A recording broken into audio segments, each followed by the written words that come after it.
I used to wonder if mindset really mattered. I thought that success was all about talent and skill set, but I came to realize that someone who is great at what they do can quickly be bypassed by someone who is less talented but more confident. Remember this, confidence attracts, but unbelief repels.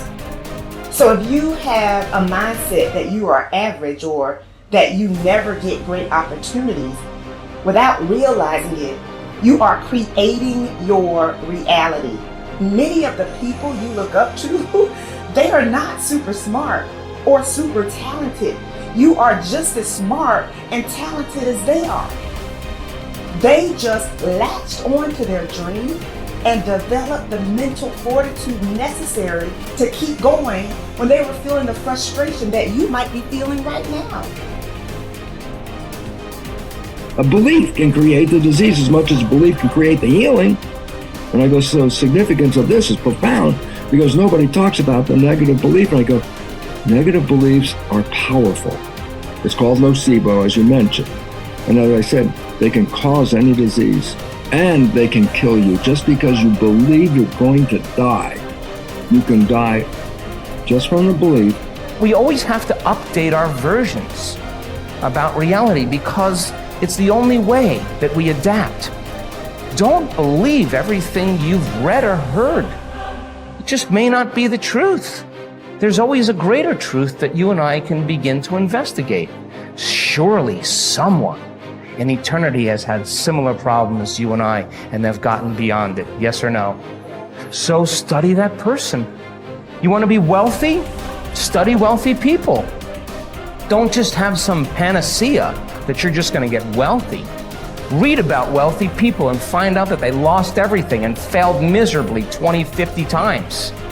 But what they had as a characteristic, a quality in their personality is they were persistent and they kept changing and they kept forgiving and letting go of the past and kept going. And sooner or later they ran into it, and when they had all the money they wanted, it was never about the money. It was just about that they could prove to themselves that they can do it. Stop rationalizing. Stop making excuses. Stop giving yourself little watered down assessments of where you're really at. Tell yourself the truth. Are you making yourself better? Or are you making yourself worse? Are you moving forward or are you moving back? Anything that you have that you feel is a negative, it doesn't matter. Anything you feel it's a positive, it doesn't matter. We're still the ones that make the decisions, and we're the ones that move the needle because no one's doing it for us. We want to change the world, we decide we're going to change it. We want to change the economy in our home, we have to decide. We want to change the amount of time we spend with family or live into our true purpose or be the woman or God or man God designed us to be. No one else is doing it for us. But what we can do is what you're doing. Gain capabilities from people who've already been there. Be a part of a group bigger than yourself. You already got the capabilities. You're already a part of a group bigger than yourself. You're already got the support of this amazing family. I think true behavior change is identity change. And it's this shifting of your self-image, or your beliefs, or the way you look at yourself. Because it's one thing to say that I want this, and it's something very different to say I am this. So people walk around with beliefs like that all the time. I'm not a language learner. I'm not good at math. I'm terrible with directions. I'm not good at remembering someone's name. Yeah. And once you have those type of, once you adopt that identity, it becomes very easy to just reinforce that over and over again. And so these three levels that you mentioned, outcomes, process, and identity, all three matter, but I think the key is that you want the direction of change to be in the right way, the right arrow. So if you start with the outcomes, if you start with the result, then you're like, oh, I really want this thing, and here's my plan for getting it. And most people just never think about the identity that comes underneath that. Like they think, I want to lose weight, or I want to be skinny, and if I follow this diet, then I'll be skinny. And then they don't really give any thought to the beliefs behind their behavior. But if you start the other way around, if you start at the identity, and you say, all right, who's the type of person that could lose weight? Well, maybe it's the type of person who doesn't miss workouts.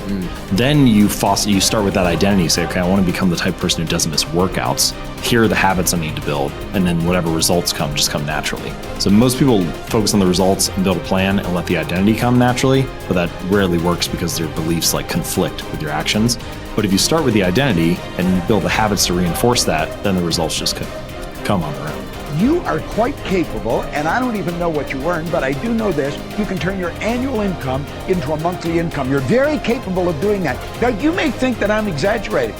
You can't exaggerate when you start talking about the potential of a human being. Stop and take a look at the way we communicate today. I remember when I was a kid when I saw the first television set. If anybody had told me at that time it was black and white, it was snow, and somebody would appear on the screen and then they'd go away again. If somebody had said, listen, in your lifetime, you'll be able to put one on your wrist. Self-contained in living color. Somebody can shoot something going on the other side of the world. You can watch the Olympics on your wrist. You'd have thought they were right out of their mind, but all that's going on. In fact, that's nothing today compared to what we're capable of doing. You stick a little camera on our computer and look at the other person and talk to them anywhere in the world. Doesn't even cost you a nickel. Are we moving ahead? I think we're moving ahead at a rapid rate. But I'm going to tell you something. The people that are taking this there are not letting the paradigm stop them. And I don't want you to let the paradigm stop you. I want you to stop and think of where you're going and what you're doing. And when you go to break out of the paradigm, it's because you're using a bigger idea than what you're conditioned to. Now remember I said that conditioning is cause you to feel comfortable? It's only when you go to change the conditioning that you feel the discomfort. And when you get emotionally involved with it, you can be thinking of the change until you internalize it, nothing happens. But the second you internalize it, everything goes haywire. Why? You're dealing with the central nervous system. You're messing with the paradigm. You've heard the saying, habits die hard? Well, you put 1,000,000 of them together and see what happens. Yet it's like a wall, and you bounce off that wall, and you'll go back and live in your conformed or, state of bondage and justify why you should stay there. Don't let that happen. Absolutely refuse to let that happen. If you've got an inspiration to move, to quit your job, to start a business, whatever you want to do, step out and do it. I mentioned in another series that God's gift to us was more talent and ability than we'll ever hope to use in our lifetime. And our gift to God is to develop as much of that talent and ability as we can in this lifetime. The future belongs to the risk takers, not the security seekers. Life is perverse in the sense that the more you seek security, the less of it you have. But the more you seek opportunity, the more likely it is that you will achieve the security that you desire. Whenever you feel fear or anxiety, and you need to bolster your courage to persist in the face of obstacles and setbacks, switch your attention to your goals. Create a clear mental picture of the person that you would like to be, performing the way you would like to perform. There is nothing wrong with thoughts of fear as long as you temper them with thoughts of courage and self-reliance. Whatever you dwell upon grows. So be careful. And this brings us to a very important mental principle called the law of accumulation. The application of this law is a fundamental reason for success in every field, including yours. This law says that every great life or great career is an accumulation of hundreds and perhaps thousands of efforts that nobody ever sees or appreciates. Great success is the result of countless hours, maybe even months and years, of preparation and hard work toward the goal of becoming very good at what you are doing. This law of accumulation says that life is very much like a balance sheet with both credits and debits. Every time you do something positive to enhance your abilities and to improve your life, you get a credit on the credit side of your ledger. Each time you waste your time or neglect to take advantage of an opportunity to learn and grow, you get a debit on the debit side of your ledger. Here's the key. Everything counts. Everything that you do or fail to do is written down and totaled up on your balance sheet. Everything that you do or fail to do counts in some way. Nothing is neutral. Everything is either moving you toward a better life or moving you away from it. Everything counts. A successful, happy, self-confident person is an individual who has consciously and deliberately built up a lot of credits on his or her balance sheet. An unhappy, negative, or insecure person is a person who has a lot of debits on his or her balance sheet, because the only things that count are your actions. It seems that every positive and constructive action you engage in adds up and increases your levels of self-confidence and self-esteem. The law of incremental improvement, perhaps the most important corollary of the law of accumulation, is what is called the law of incremental improvement. This is really the law that explains how you move from wherever you are to the top of your field. This is the law that explains all great success in America or anywhere else in the world.